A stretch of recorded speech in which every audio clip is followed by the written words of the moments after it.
પહલગામ હુમલાના 3 શંકાસ્પદ આતંકવાદીઓના સ્કેચ જાહેર કરાયા। મૃતાંક વધીને 28 પહોંચ્યો। જમ્મુ કાશ્મીરના પહલગામમાં 28 પ્રવાસીઓનો જીવ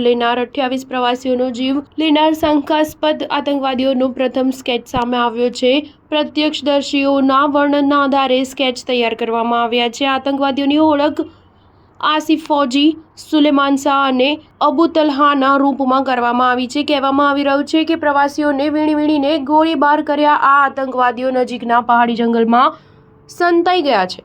તેમને પકડવા માટે સુરક્ષાકર્મીઓ દ્વારા સઘન તલાશી અભિયાન ચલાવવામાં આવી રહ્યું છે। જમ્મુ કાશ્મીરમાં થયેલા આતંકી હુમલાની જવાબદારી TRFએ લીધી છે। તે ફાઇનાન્શિયલ એક્શન ટાસ્ક ફોર્સની કાર્યવાહીથી બચવા માટે બનાવવામાં આવી છે। તેનો મુખ્ય ઉદ્દેશ્ય પાકિસ્તાનમાં લશ્કરે તાઇબાના વધી રહેલા વર્ચસ્વમાં ઘટાડો કરવાનો છે। ટાર્ગેટ કિલિંગ જેવા અનેક કિસ્સામાં TRF શામેલ છે। સોશિયલ મીડિયા પર તેઓ એક્ટિવ છે। કાશ્મીરની અંદર ચાલતી દરેક ગતિવિધિઓ પર નજર રાખે છે। અગાઉ તેણે પોતાની હિટ લિસ્ટ પણ જારી કરી હતી। આ લિસ્ટમાં ભાજપના નેતાઓ, સેના અને પોલીસ અધિકારીઓના નામ શામેલ છે। જમ્મુ કાશ્મીરમાં થયેલા આતંકી હુમલામાં લોકોને તેમના નામ પૂછીને ગોળી મારવામાં આવી છે।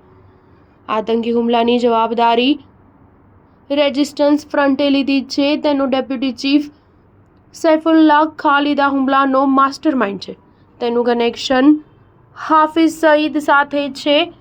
સૈફુલ્લાહને પાકિસ્તાન તરફથી સમર્થન મળે છે। તેના પાકિસ્તાની સેના સાથે સારા સંબંધ છે તેમજ પાકિસ્તાનમાં જેહાદી ભાષણ આપે છે। સૂત્રોના જણાવ્યા અનુસાર હુમલા પહેલા આતંકવાદીઓએ સ્થાનિક કાશ્મીરી આતંકવાદીઓ અને ઓવરગ્રાઉન્ડ વર્કર્સ સાથે મળીને આ વિસ્તારની રેકી કરી હતી તેમજ બેસરનમાં સુરક્ષાદળોની ઉપસ્થિતિ ન હોવાથી હુમલાખોરોએ બેસરન પસંદ કર્યું તેમજ હુમલા પછી પણ બચાવ કાર્યમાં સમય લાગે। સ્ટાર ન્યૂઝ 7 હંમેશા સચ્ચાઈની સાથે।